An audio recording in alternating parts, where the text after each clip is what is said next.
Hello, my name is Frederick Anefi and you are welcome to the UTeach Consult Diaries. Today we are going to look at how to view two or more sheets side by side in the same Excel workbook or file. So we have our Excel file or workbook named 100 plus Excel formulas, and in there we have various sheets. We have named the various sheets in there, but we want to compare where we have the view sheet side by side to the advanced filter sheet. How do we do that? So we'll go to the view tab, go to new window. Automatically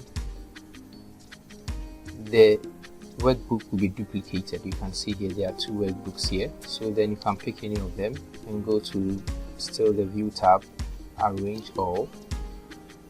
Then you arrange the windows, you take the vertical, you arrange vertical, and you take the windows of active workbook. We have two active workbooks.